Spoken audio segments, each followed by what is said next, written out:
Olá pessoal, boa noite. Vou só fazendo os últimos ajustes aqui, a gente já vai iniciar nossa live de hoje. Em um minutinho eu tô de volta.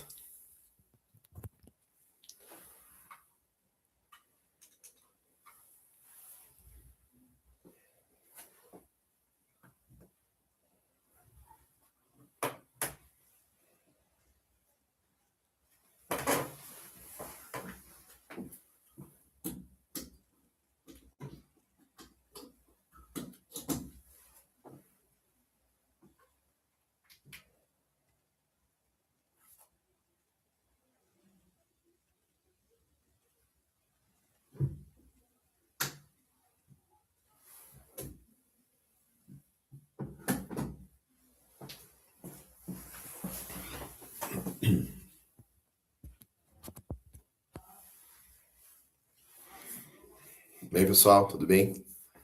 Primeiramente, boa noite.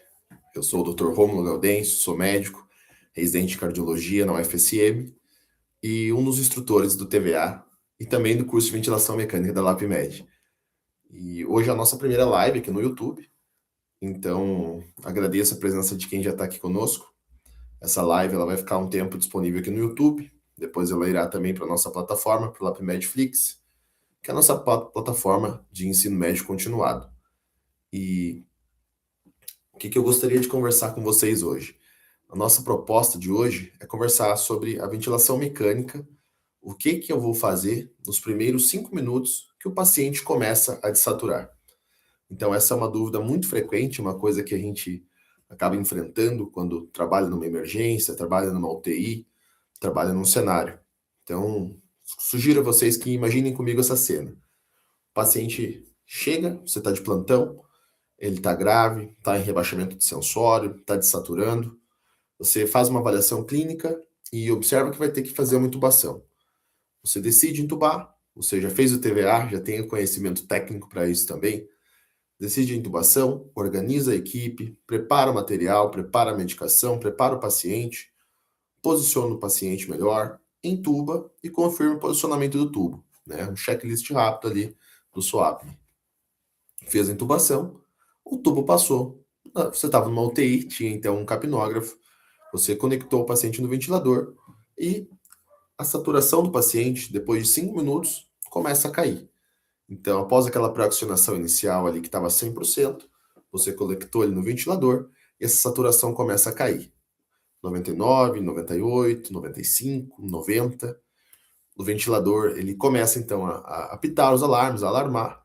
A equipe vai olhar para você e vai te perguntar: e aí, doutor, o que a gente vai fazer?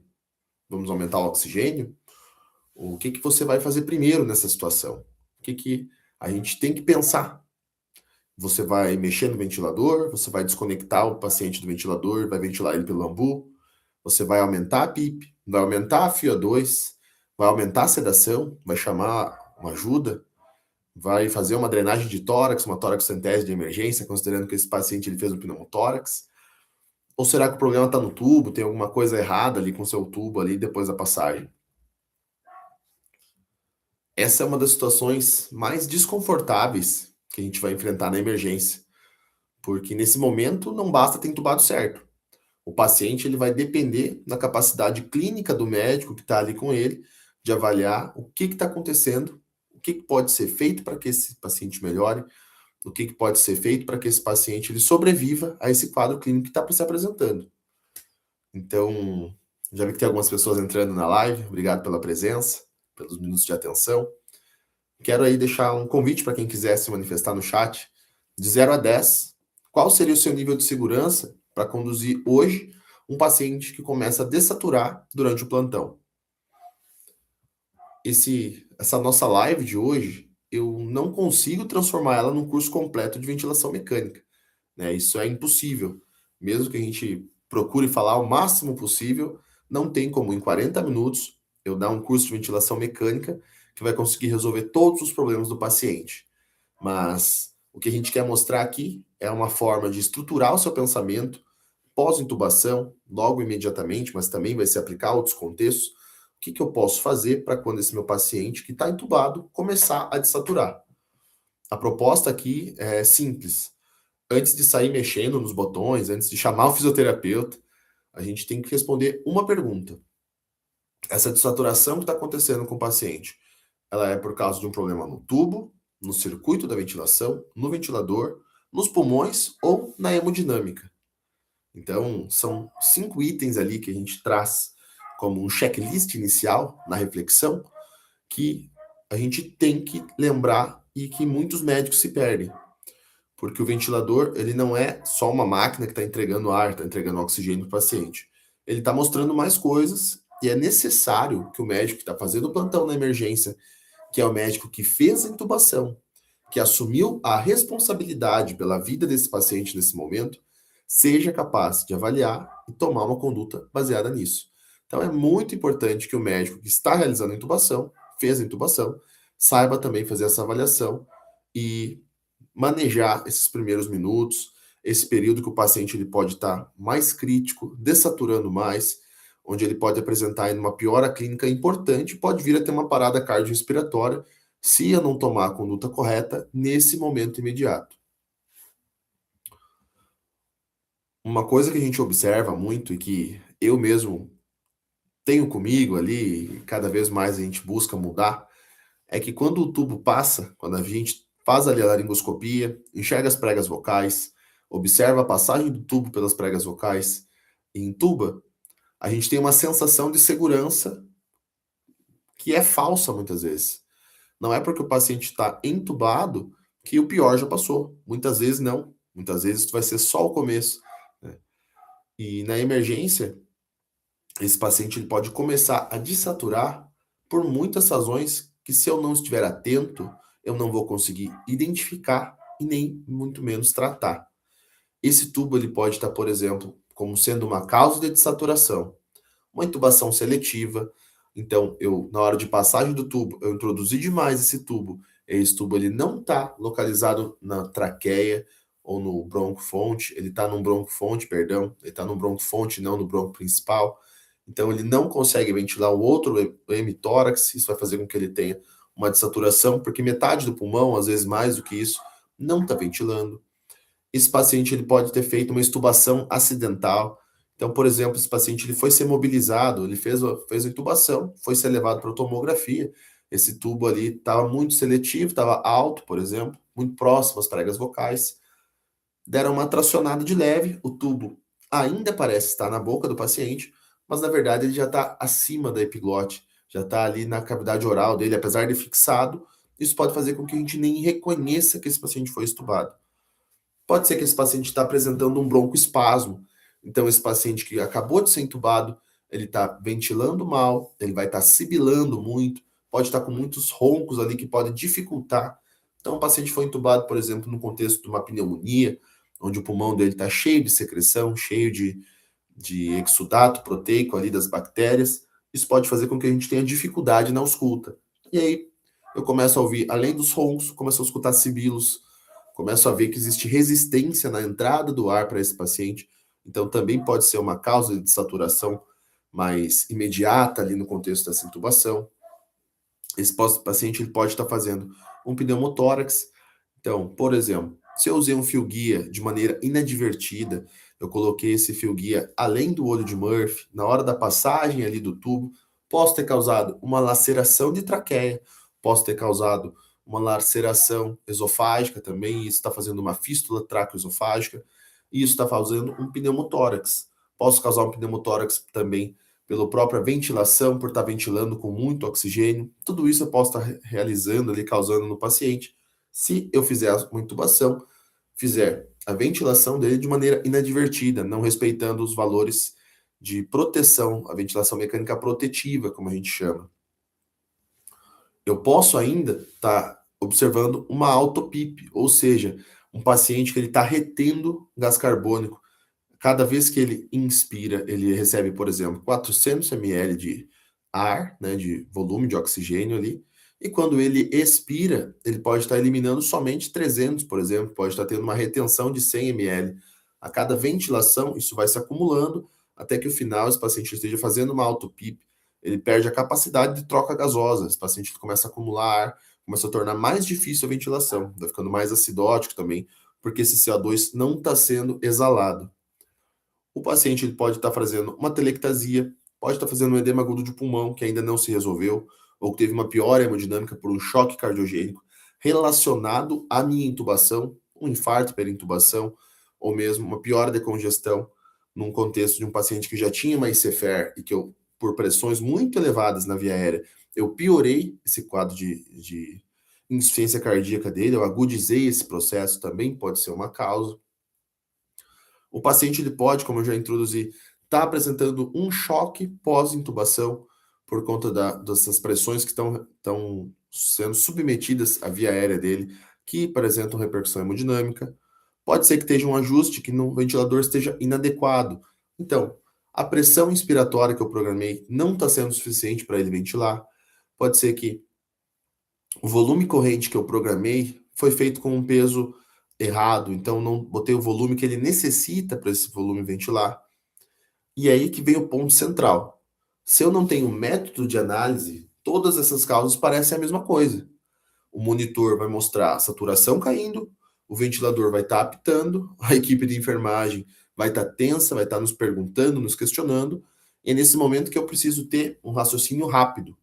Como que eu vou adquirir um raciocínio rápido? Eu preciso adquirir esse raciocínio com conhecimento, com a experiência técnica, né, com o conhecimento técnico e com a experiência também baseada em casos clínicos, baseado no estudo que a gente vai adquirindo e também na vivência prática que a gente tem que fazer depois, quando essas situações se apresentam. Algumas perguntas que eu quero que vocês respondam de maneira sincera para vocês, se vocês saberiam responder isso ou não. Quando a pressão de pico sobe durante a ventilação mecânica, eu avalio esses parâmetros. Você sabe o que isso significa?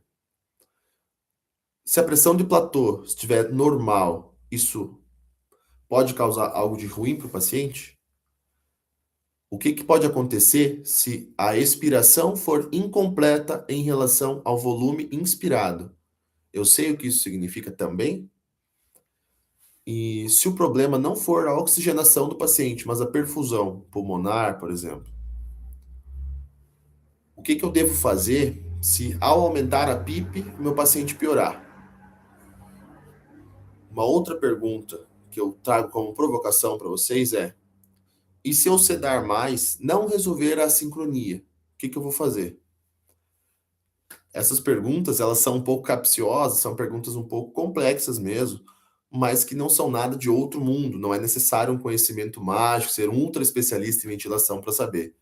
Na verdade, a gente considera que isso é o mínimo que quem trabalha com intubação e que tem que ventilar um paciente depois da intubação tem que saber.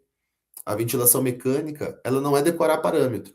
Ela é uma máquina dinâmica, uma interação dinâmica entre o ventilador mecânico e o paciente. E eu preciso saber interpretar os cenários que vão se apresentar. Temos alguns erros mais comuns que eu quero apresentar para vocês antes de falar o que a gente vai fazer quando o paciente estiver desaturando. Um erro muito comum que eu observo, e que a primeira coisa que acontece é aumentam a FiO2 e acham que isso está resolvido.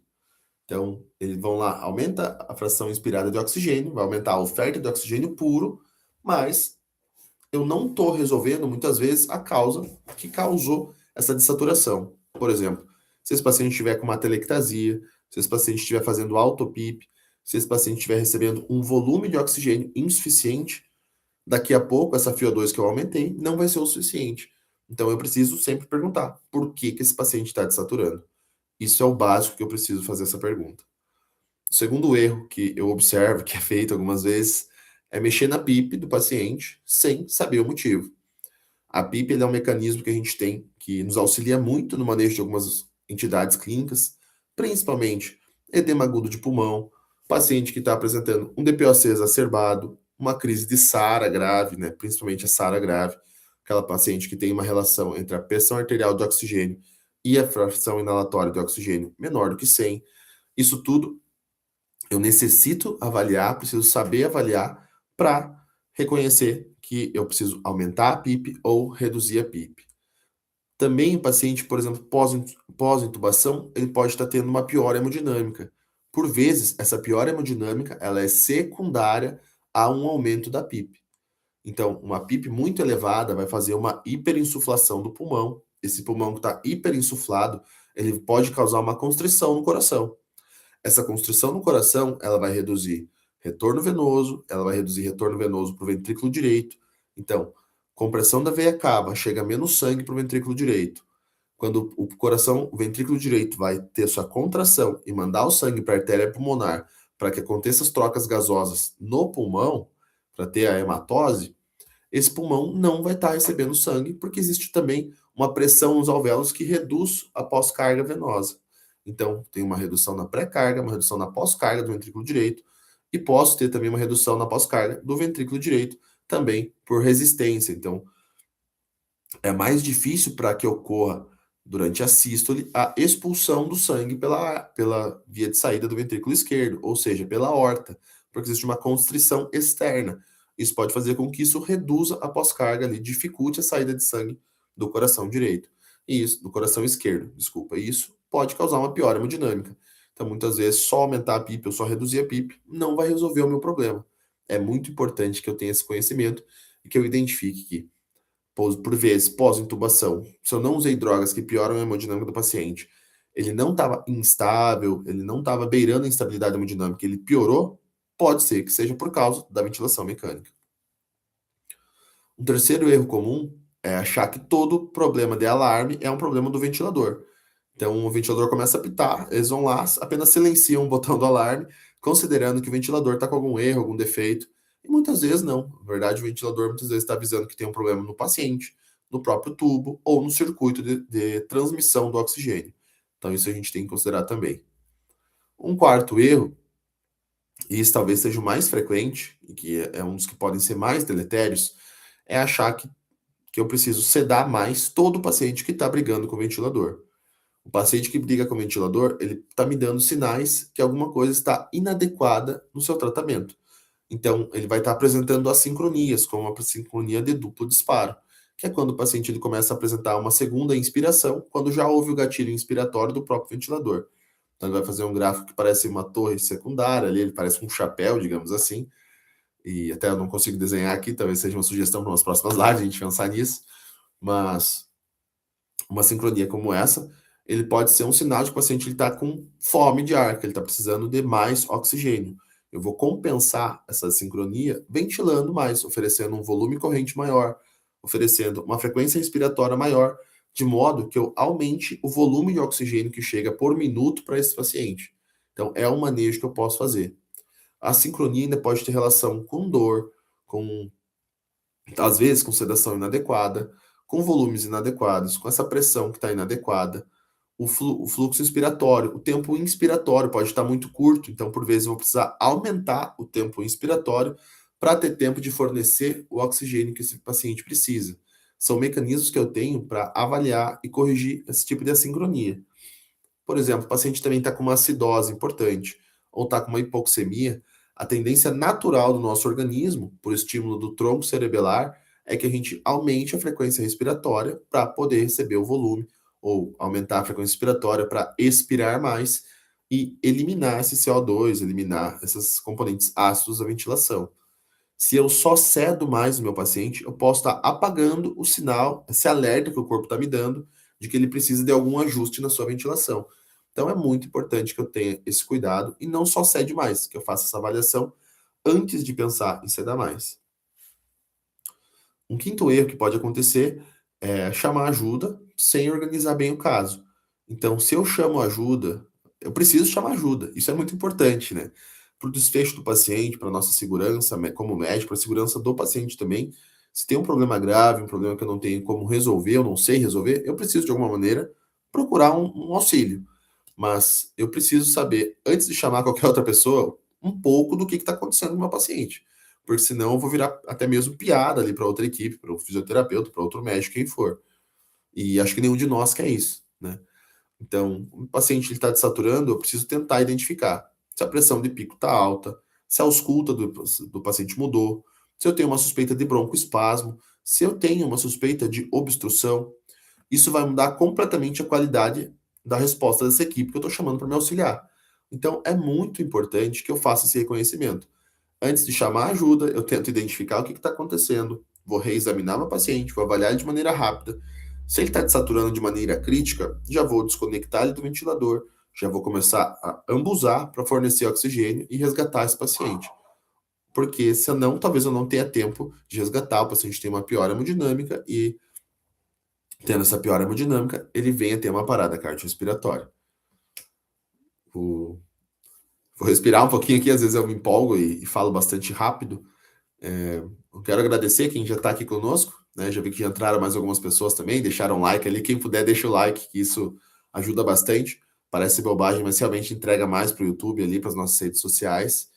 E eu queria deixar ali um convite, se quem quiser participar no nosso chat. Se algum desses erros você já viu no seu plantão, se você já praticou, pode se expor também, se quiser. Né? Eu já fiz isso quando era recém-formado, quando não tinha tanto conhecimento em medicina intensiva, em ventilação mecânica.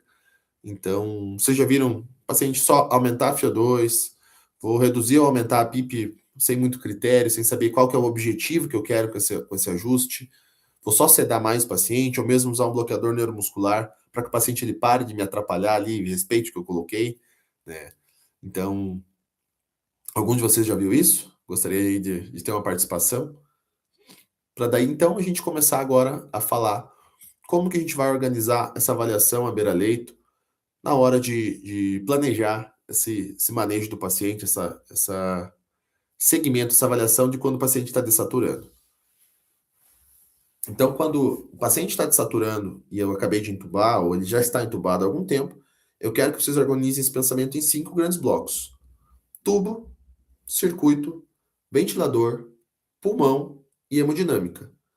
Não é para decorar, não é uma lista ali. É para a gente usar como um mapa mental quando eu estiver sob pressão. Porque na hora que o paciente está desaturando ali, eu acabei de entubar, comecei a me aliviar, eu tenho de novo esse fator estressor, pode ser difícil de lembrar.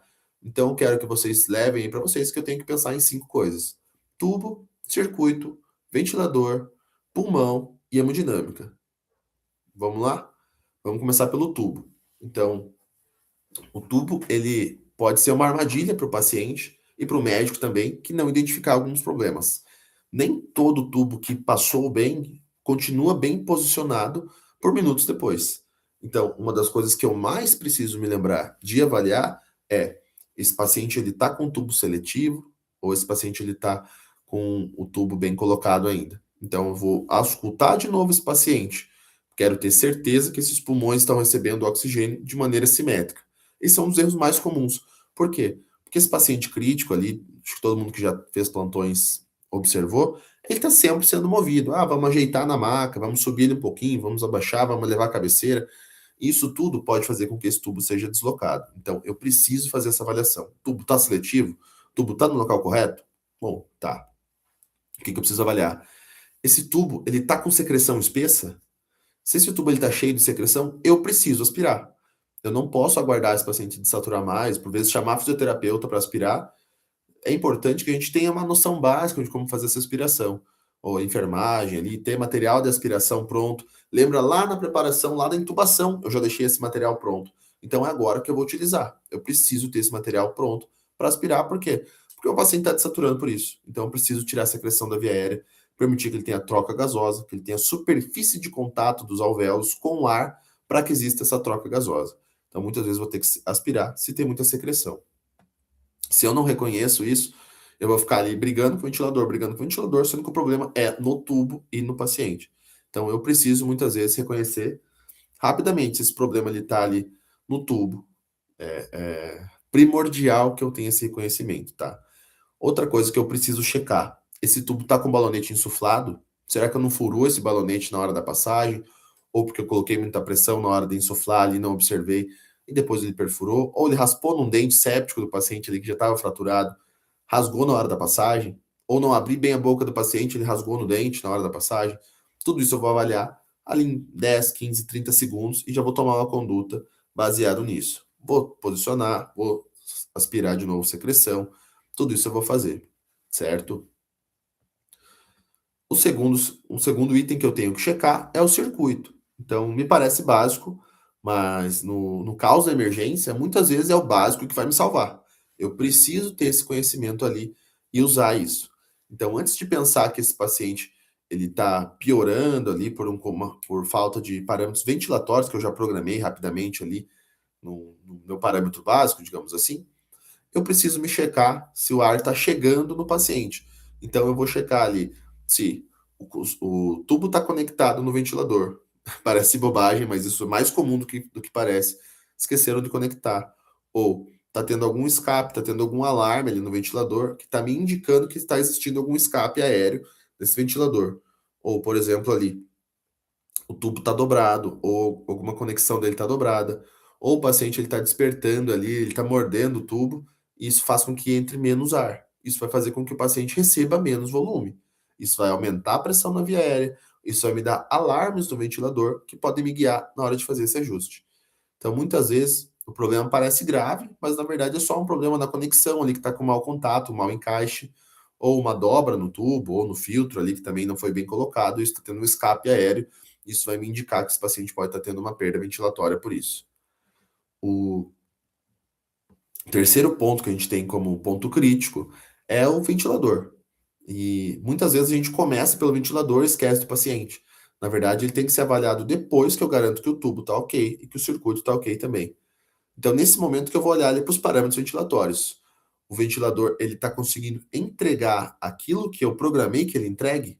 É isso que eu vou olhar nesse momento. Então, eu vou olhar ali para os parâmetros, vou observar se esse parâmetro está condizente com o que eu programei. Então, eu posso ter programado, por exemplo, um volume de 400. E eu observo que o ventilador ele está apresentando, fornecendo um volume de 300.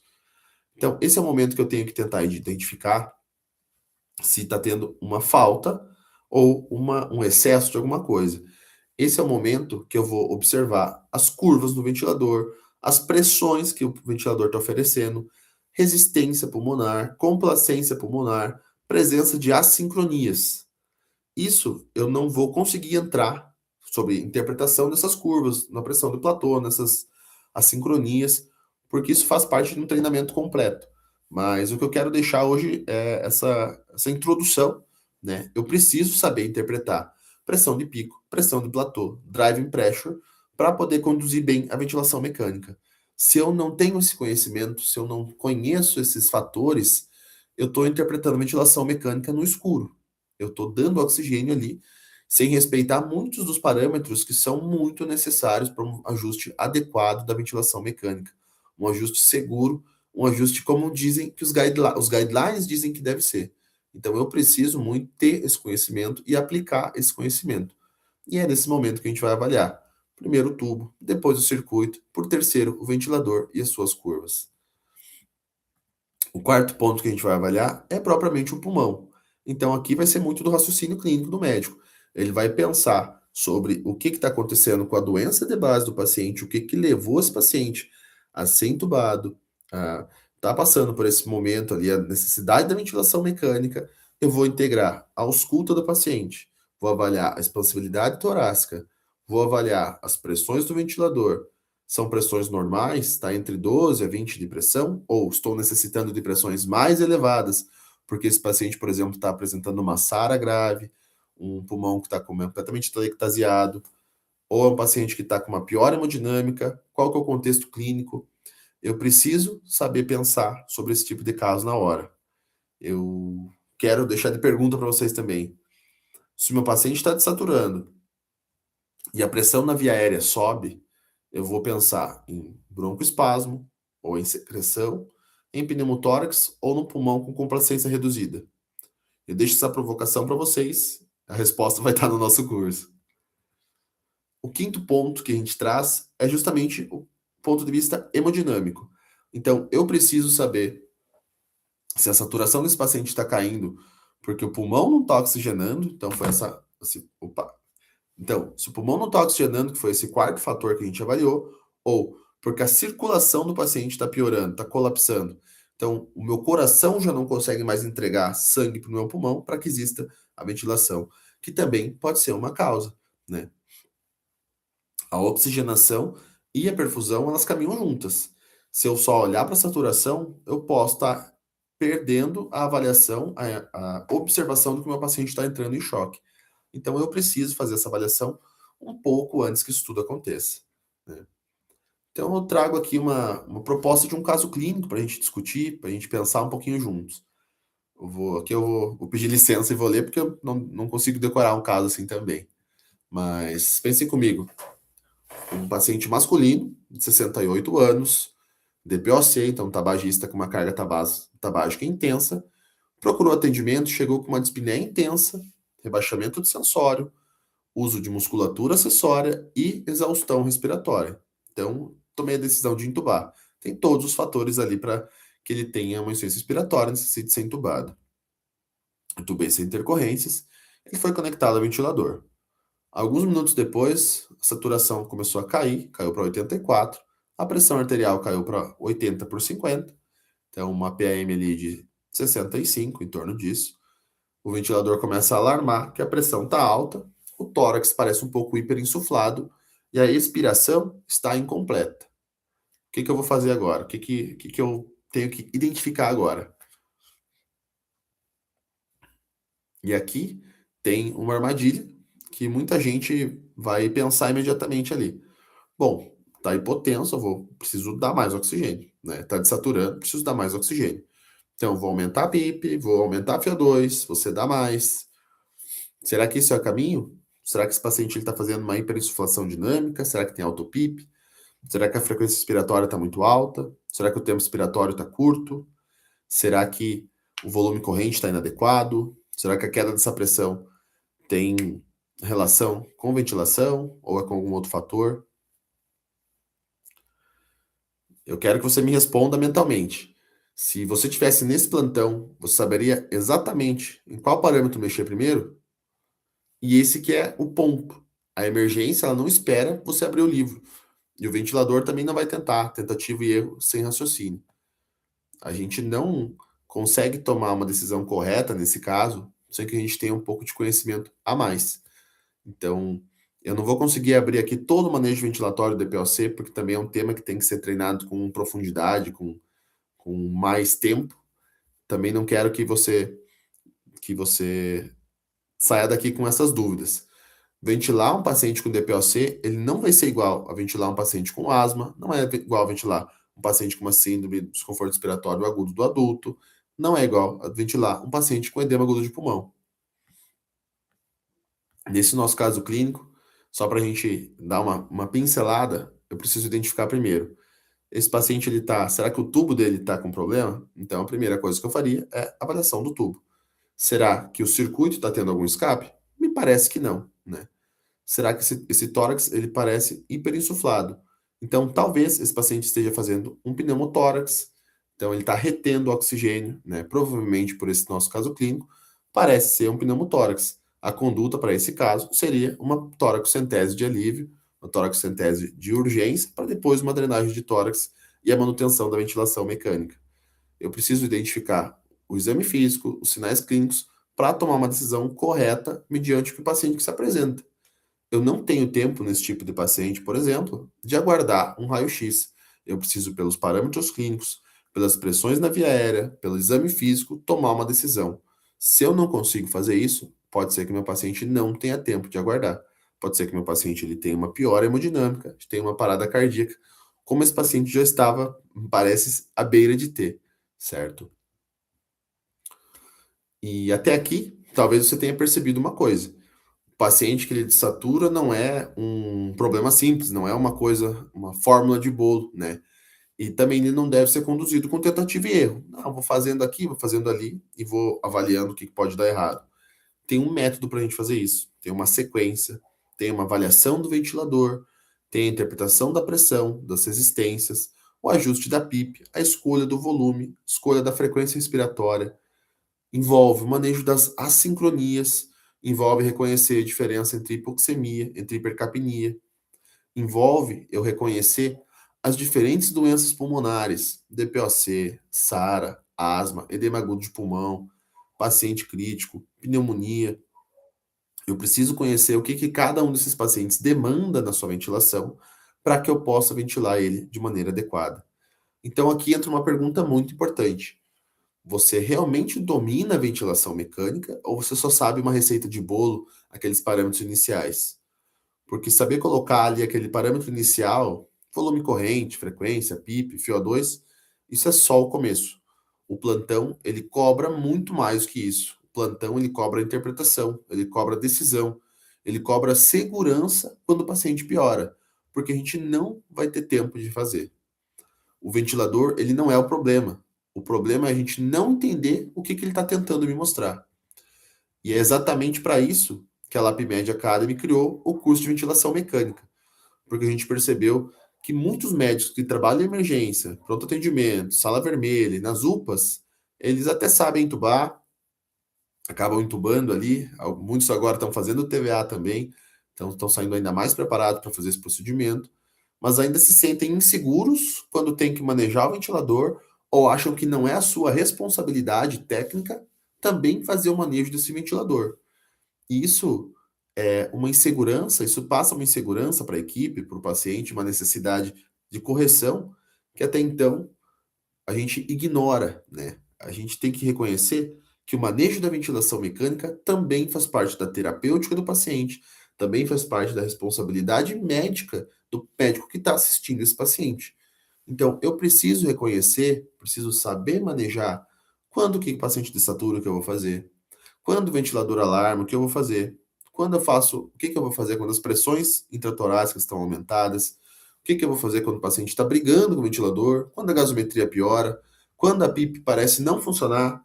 Quando o próprio paciente começa a fazer uma hipotensão pós-intubação? Quando o médico precisa ajustar, reavaliar e tomar uma decisão. Então, se você se identificou com alguma dessas situações, o curso de ventilação mecânica da LabMed Academy é para você. Esse é o próximo passo para sua prática médica. Esse curso ele foi construído para o médico que está no plantão e precisa conduzir um paciente entubado com mais segurança. Não é um curso para ficar decorando botão, para ficar avaliando coisas que não estão atreladas à realidade. O nosso objetivo com esse curso é justamente ter uma formação prática, objetiva e aplicada para que você possa entender o que está fazendo no ventilador, entender o que está acontecendo no paciente, aplicar e reavaliar o paciente e a resposta clínica que o paciente teve depois dessa intubação, depois dessa ventilação ajustada por você. Dentro do curso, você vai aprender os fundamentos essenciais da ventilação mecânica, os primeiros ajustes depois da intubação, a diferença entre os principais modos ventilatórios, como interpretar os alarmes, como raciocinar diante de uma dessaturação, como manejar as pressões do ventilador mecânico, como pensar a ventilação no DPOC, na asma, na SARA, no edema agudo de pulmão, como que eu vou manejar e identificar as assincronias, que é uma coisa que eu vejo que muita gente tem dificuldade, mesmo em UTIs, onde eu trabalho, eu percebo que é um calcanhar de Aquiles da população médica e outras situações críticas, né? A aula hoje ela mostrou apenas a ponta do iceberg. A gente falou muito sobre o paciente entubado que desatura, mas por trás desse cenário tem muita decisão que tem que ser tomada. Qual o volume que eu vou selecionar? Qual é a PIP que faz sentido para o meu paciente? Quando a FiO2, quando aumentar a FiO2 não é o suficiente? Como que eu vou interpretar a pressão de pico? Como que eu vou medir a pressão de platô? Como que eu vou suspeitar da malto-PIP? Como que eu vou ajustar a frequência respiratória no DPOC? Como que eu vou, como que eu vou proteger o pulmão que está numa crise de SARA? Como que eu vou refazer esse conhecimento da sincronia? Essas respostas elas não cabem numa live, são muito longas, né? São muitas coisas muito densas para a gente abordar somente em 40 minutos. Esse, esse curso a gente programou justamente para você que quer que tenha um método, uma sequência e um treinamento. Se você trabalha em emergência, trabalha em célula vermelha ou plantão hospitalar, eu quero te fazer um convite. Entre agora para o curso de ventilação mecânica da LabMed Academy.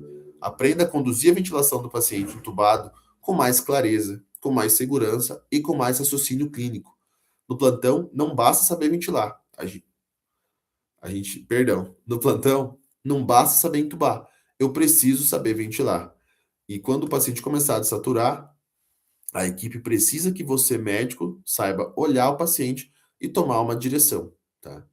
O link para inscrição vai estar na descrição do nosso vídeo, vai estar também na descrição dessa live nas nossas redes sociais.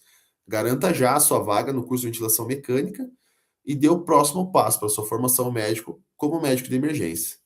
Para encerrar, eu quero deixar uma frase aqui para vocês refletirem.